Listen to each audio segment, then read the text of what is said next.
Hey, what's up, guys? Welcome to Gentlemen of Whiskey. I'm Brandon. This is John. Today, we're doing 5 whiskeys we wouldn't buy again. And it's going to be spicy. Roll it!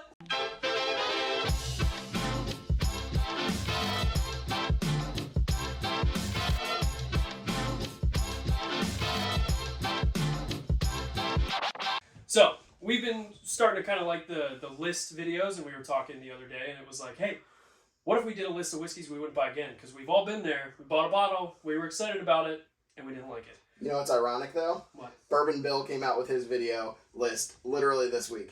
So you made the comment that we should do this video 2 weeks ago, and his came out literally, I think it was Tuesday or Thursday. Hey, I will find the screenshot of when I suggested it. It was weeks ago. We're not ripping Bourbon Bill off. It's true.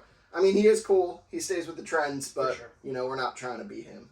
He's his own thing. We're our own thing. It's great. Absolutely. That's what Whiskey Tube's all about. Yeah. So, you ready to jump in? Absolutely. Okay, bottle number 1. I decided to pick bottles. There's a lot of bottles that I bought that I didn't like necessarily. I tried to pick ones that maybe other people do like or that are generally like appreciated by people so that it might feel a little bit like, okay, Brandon's being pretty intentional. Yep. Bottle number 1, Old Forester 86. Now, I like Old Forester. 1920, 1910, 1897. Even the Statesman is opening up that I got and I really like. 86, not so much. I'm disappointed with it. I'm going to go one step further. I don't care for the 100. I like the 100. See, to me, it's so off profile for Old Forester stuff because it's got those like mesquite notes. It honestly tastes a little bit more like a Tennessee whiskey, like a Blue Note or like a 1856 from Uncle Nearest. To me, it's way off of the profile, and that's why if I'm giving somebody an introduction to Old Forester, I don't say 86 or 100. I also don't say 1870. That's another one that you probably wouldn't buy again. Yeah, for sure. I would start with 1910 or 1897.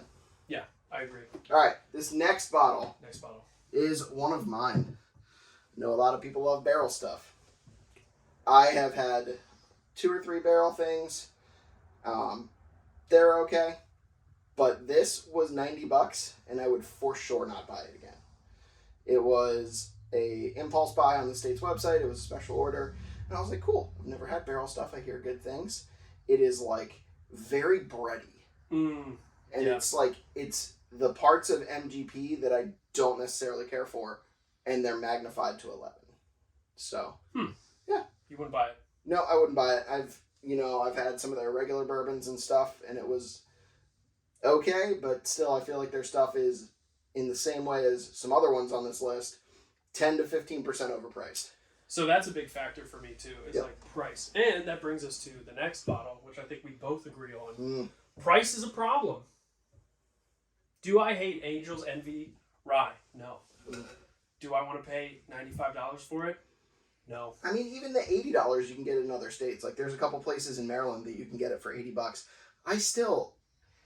$60 to $70. A $65 puts this on pace with the Pikesville, and I know it's finished in rum, but having something finished isn't necessarily an excuse to charge $20 over what it should be. I totally agree. $60, I would buy it twice a year, maybe. Yeah. Like once or twice. Like maybe have a bottle around.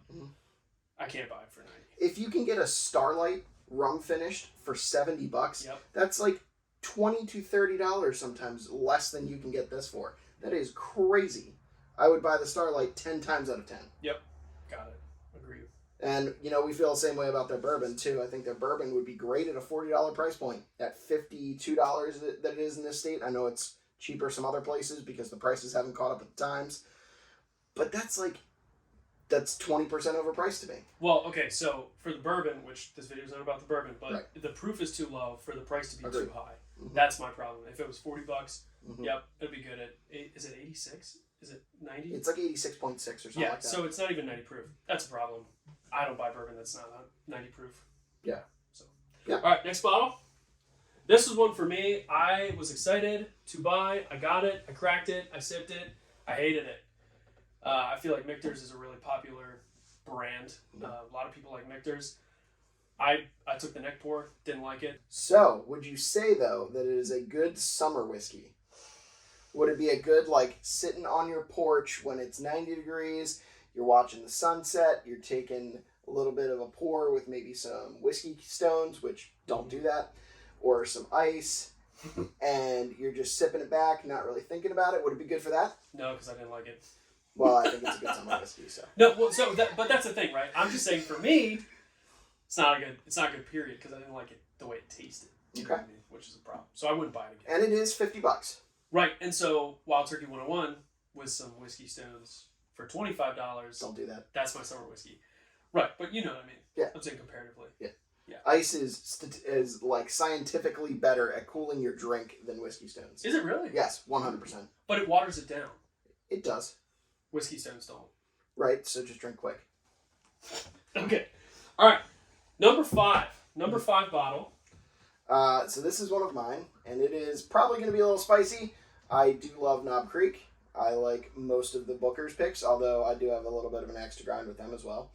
This little book was 2021's special edition, and it was $125, and I would maybe have paid $85 for it. So, question. Yeah. It looks like you drank a lot of it. I would say that I've given a lot of samples out of this for our group, because when we do trivia and stuff, if you notice, a lot of the frequently sampled things are things that I care for less. Tricky. But Nate also does love Booker's. You know, we got into this bottle a little bit together.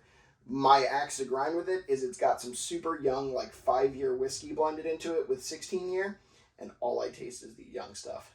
So it's not, for a company that prides itself on its base offerings being a 9-year age statement, what are you doing? I don't have much comment on that because I really have not gotten into the Booker's lines at all. I do like Knob Creek. Yep. A lot of their stuff's really good. And Knob Creek is fantastic. Yep. Their regular 9-year is 100 proof and $35. Awesome. Yeah. Their single barrel picks are $60 at 120 proof. Awesome. The Bookers are like 126 proof and 6-year whiskey and $90 to $100. That's too much money. That's not enough whiskey for your money. We're grinding axes, people. We're grinding axes. We're getting spicy up in here. See, this was a great video idea because we get to let out all that frustration. Yeah. All our opinions about what's wrong in the whiskey industry. And then we can be happy about other things. That's right. Awesome stuff. So, we are Gentlemen of Whiskey. Leave a comment with your whiskeys you regret buying or wouldn't buy again. And we will comment back with you. Like, comment, and subscribe. Do the things. Do the things. Yep. And we'll catch you next time. Cheers. Cheers.